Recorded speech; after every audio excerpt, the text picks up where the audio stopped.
On Capitol Hill now, Supreme Court nominee Judge Ketanji Brown Jackson is facing day 2 of her confirmation hearings. She'll face intense questioning from the Senate Judiciary Committee later on this morning. In her opening statements yesterday, Judge Jackson vowed to defend the Constitution and remain independent if confirmed. Jan Crawford has the highlights. Do you affirm that the testimony you're about to give before the committee will be the truth, the whole truth, and nothing but the truth, so help you God? I do. Promising to carefully follow the law, Judge Ketanji Brown Jackson told senators she would decide cases without fear or favor. I have dedicated my career to ensuring that the words engraved on the front of the Supreme Court building, equal justice under law, are a reality and not just an ideal. Surrounded by friends and family, Jackson thanked God and her parents who grew up in the segregated South. My parents taught me that unlike the many barriers that they had to face growing up, my path was clearer, so that if I worked hard and I believed in myself in America, I could do anything or be anything I wanted to be. She also singled out her husband and 2 daughters. Girls, I know it has not been easy as I've tried to navigate the challenges of juggling my career and motherhood.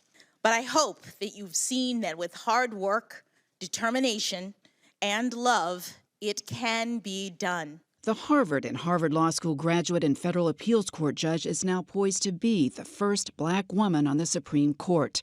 And Democratic senators in their opening statements focused on history being made. You are a living witness to the fact that in America, all is possible. More people will believe that we can be the nation we say we are when we put our hand on our heart. Previewing the upcoming 2 days of questioning, Republicans reference previous hearings for conservative Supreme Court nominees. Engaging in the politics of personal destruction is not something we should ever aspire to. And vowed they would focus on her record.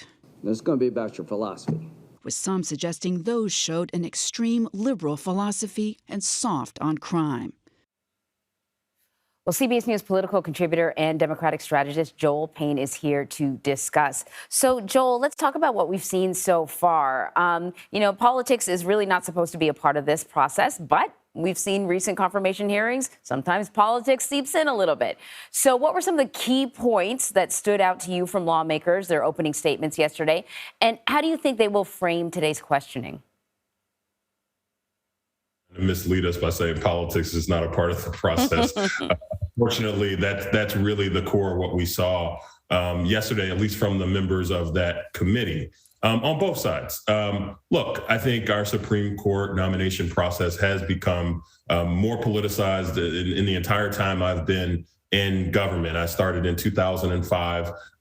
2 Supreme Court nominations that I was a part of when I was a part of Senate Majority Leader Harry Reid's office was Sonia Sotomayor and Elena Kagan. Those folks got, I want to say, upwards of 60 votes, almost 60 votes. It's somewhat unheard of now because of the politicization of the court. I think in terms of what we saw yesterday, I think we saw Judge Jackson try to talk about her personal narrative, talk about her values, personalize and humanize herself. And for the Democrats on the committee, we saw folks that tried to elevate why the president sought to nominate this person because of their qualifications and because of how they would round out the court. And I think for the Republicans, they tried to lay out arguments to justify why they might not support her. That's what we saw yesterday.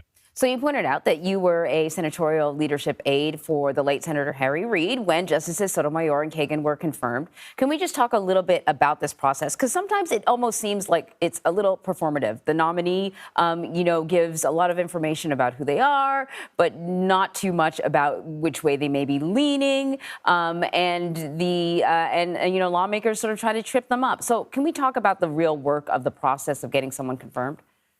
Yeah, it's very performative, and it's not the fault of the nominee. It's really the fault of the system. These nominees are only here because they are the least offensive people or the people that have the least political liabilities to the side that's trying to confirm them. So for Judge Jackson, she has been preparing herself for this for literally her entire career, going back the last 10 or 15 years. She's been doing everything possible to make sure that this moment she can't be tripped up by a bad answer on a questionnaire or a bad decision on the case. And still, her opponents are going to find those things to elevate. So as someone who's a part of the majority, when you're trying to confirm somebody, you are trying to siphon off liabilities. You're trying to answer questions proactively before they're thrown at you and before they try to define that nominee. You're also doing your best to not answer hypothetical legal questions. And so we're going to get a little bit more into that today and over the next few days. But I'll tell you, Judge Jackson demonstrated herself to be in line with the most recent nominees, to have poise, to have full command of her personal narrative and of her legal philosophy. And there's nothing that happened yesterday that would suggest that Judge Jackson is not in a good position to be confirmed, given the fact that Democrats, have the majority. All right, Joel, thank you very much. Thank you.